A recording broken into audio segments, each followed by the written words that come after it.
Để có thể xem trọn bộ hơn 1.000 tập Pokemon TV series, movies và các tập ngoại truyện, thì các bạn hãy truy cập trang web pokemonviet.com hoặc app Yume Anime nhé. Đà Nẵng, trung tâm kinh tế, văn hóa, giáo dục, khoa học và công nghệ lớn nhất ở khu vực miền Trung, Tây Nguyên. Đà Nẵng, thành phố cửa ngõ thông thương ra biển của liên tuyến hành lang kinh tế Đông Tây đi qua 4 nước Việt Nam, Lào, Thái Lan, Myanmar.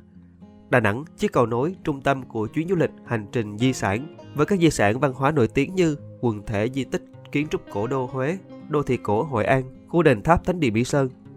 Khoan, bạn nghĩ mình xem nhầm kênh địa lý đúng không? Thế bạn có biết rằng tại thành phố biển xinh đẹp này có những Pokemon đang ẩn mình? Chào mừng các bạn quay trở lại với Pokemon Việt Dư Canh.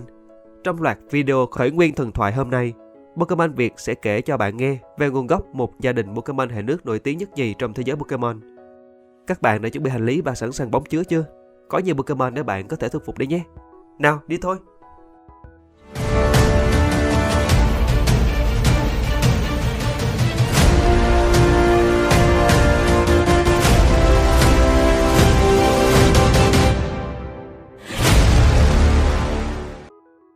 Trở thành thành phố trực thuộc Trung ương từ năm 1997, bộ mặt thành phố Đà Nẵng lúc bấy giờ có sự phân hóa rõ ràng.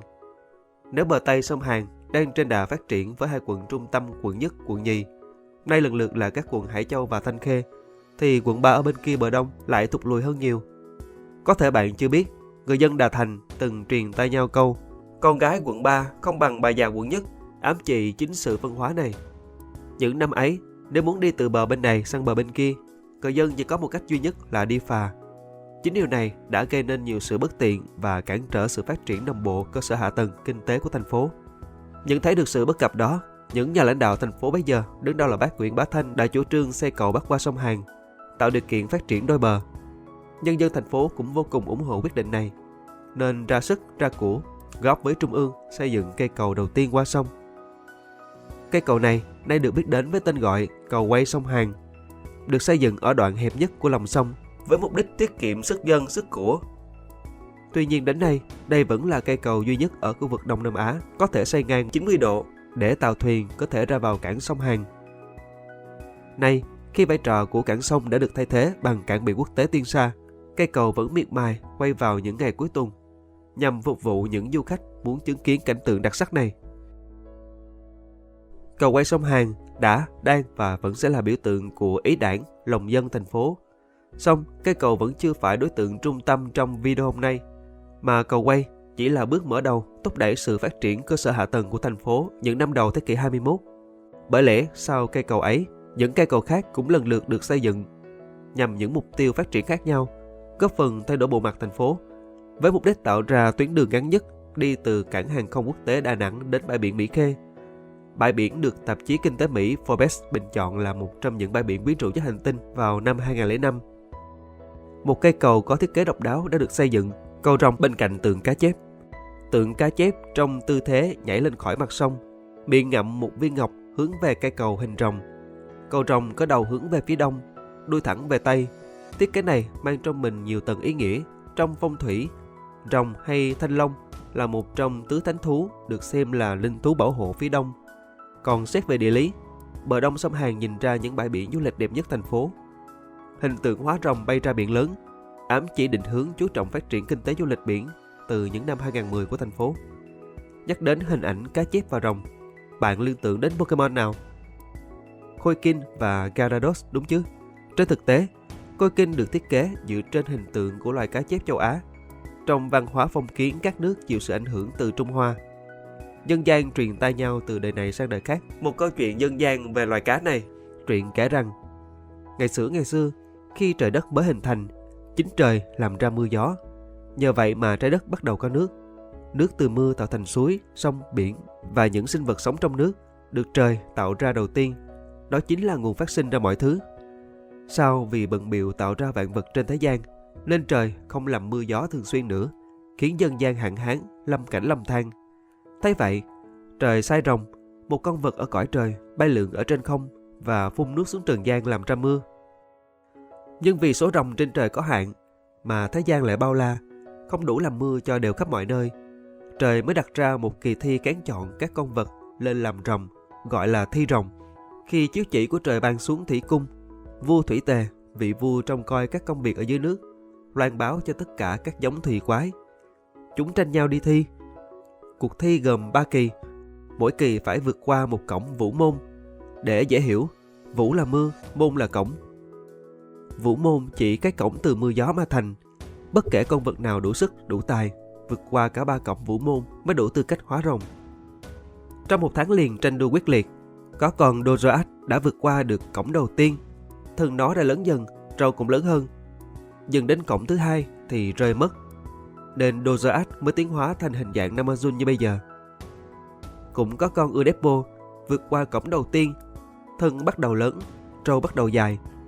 Vượt qua cổng thứ 2, thân nó cũng dài hơn, cơ thể phủ vảy. Đến cổng thứ 3, nó kiệt sức mà rơi mất. Cũng vì rơi từ quá cao, khi tiếp nước, thân nó không chịu được áp lực mà bị cong đi thành ra hình dáng của Bloodstar như bây giờ. Đến lượt một con Côi Kinh vào thi. Con Côi Kinh này vốn học được chiêu nhảy và chăm chỉ luyện tập, nên trong miệng nó hình thành một viên ngọc quý. Với tất cả lòng quyết tâm và sự tự tin, Côi Kinh dễ dàng vượt qua được cổng thứ nhất. Thân nó trở nên to lớn, trâu cũng dài ra. Tiếp cổng thứ 2, thân nó trở nên thon dài, vảy rồng bắt đầu mọc. Việc một con Côi Kinh tầm thường có thể dễ dàng vượt qua 2 cổng vũ môn lập tức trở thành tin tức chấn động thiên đình. Các vị thần vì thế mà kéo đến xem. Trong số này có tứ vị Phong, Vũ, Lôi, Điện. Sự xuất hiện của tứ vị này khiến trời đất nổi gió, mây bay sấm sét ầm trời, mưa cũng đổ xuống, khiến những đợt sóng cao trỗi dậy. Côi Kinh tận dụng sóng cao đưa lên, thuận lợi vượt luôn Vũ Long Môn, tiến hóa thành Gyarados, có thêm hệ bay, học được chiêu Vũ Điệu Mưa, tạo mưa cho thế gian. Câu chuyện nhóm mao truyền thuyết nhưng không hẳn là vô nghĩa. Nếu tinh ý, bạn sẽ nhận ra hình tượng cá chép hay Côi Kinh ở trên ám chỉ đến những sĩ tử nông dân thời phong kiến. Họ xuất thân thấp kém, nên ai trong số họ cũng muốn vượt Vũ Long Môn, được quan phẩm để rạng danh dòng họ. Song không phải ai cũng làm được. Chỉ có những người có tư chất, bỏ công học tập mới có thể đổ các kỳ thi hương, thi hội, thi đình ra làm quan, cống hiến cho đất nước. Cũng như việc Côi Kinh ở trên thành công tiến hóa thành Gyarados, giúp nhân gian khỏi cảnh hạn hán. Viên ngọc trong miệng Côi Kinh ám chỉ việc thường xuyên rèn luyện, mài dũa tài năng của các sĩ tử. Bằng không, Côi Kinh mãi mãi chỉ là Côi Kinh mà thôi. Sự xuất hiện của Phong, Vũ, Lôi, Điện thoạt nghe như tạo điều kiện để Côi Kinh dễ dàng vượt vũ môn. Nhưng bản chất, sự xuất hiện này ám chỉ sự dòm ngó của những người ngoài cuộc khi bạn gây cho họ sự chú ý. Vì họ đến kéo theo mưa gió sấm chớp. Đấy không thể xem là thuận lợi mà thực chất là những ngoại cảnh cản trở con đường tiến lên của bạn. Tuy nhiên, Côi Kinh ở trên đã khéo léo biến khó khăn thành thuận lợi, mới thành công vượt Vũ Long Môn. Nên mới nói, lúc bình thường, khi người khác còn ngủ, bạn hãy học. Lúc người khác chơi, bạn hãy rèn luyện. Chỉ có như vậy, khi thời cơ tới, bạn mới sẵn sàng nắm bắt cơ hội đổi đời, trong khi những người khác còn đang chuẩn bị. Trong tương lai, nếu có dịp đến thăm thành phố biển bên bờ sông Hàn, hẳn bạn sẽ không còn quá khó khăn trong việc tìm kiếm Pokemon chụp hình nữa nhỉ? Vâng, gia đình Côi Kinh, Gyarados. Như thường lệ, nếu bạn thấy video này hay, đừng ngần ngại tặng chúng mình một like và chia sẻ với bạn bè.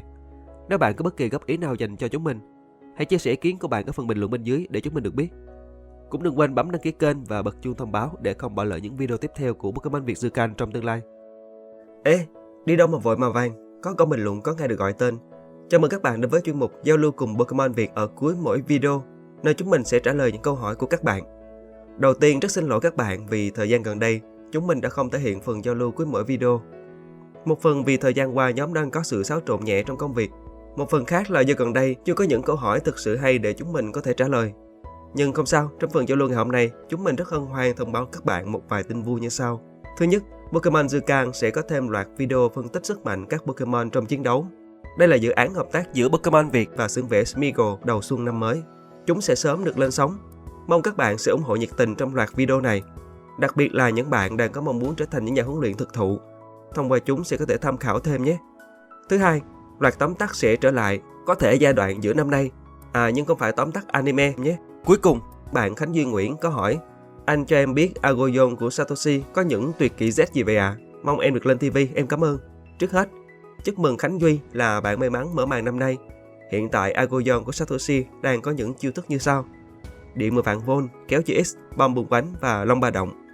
Do đó, em nó có thể thi triển những tuyệt kỹ tương tự như sau: Lôi thần sấm, tuyệt đối bộ thực hồi trảm, độc axit tuyệt diệt và rầm vô địch hỏa thiêu. Tuy nhiên, đấy chỉ là trên lý thuyết. Trên thực tế, hiện Satoshi chưa sở hữu cho mình pha laser Z của các hệ bọ, độc, rồng, nên Algoyon chỉ có thể thi triển được tuyệt kỹ Z hệ điện thôi. Nếu các bạn có câu hỏi nào muốn giải đáp, hãy nhanh tay để lại bên dưới phần bình luận để Pokemon Việt có thể trả lời trong những video tiếp theo. Còn bây giờ xin chào và hẹn gặp lại các bạn.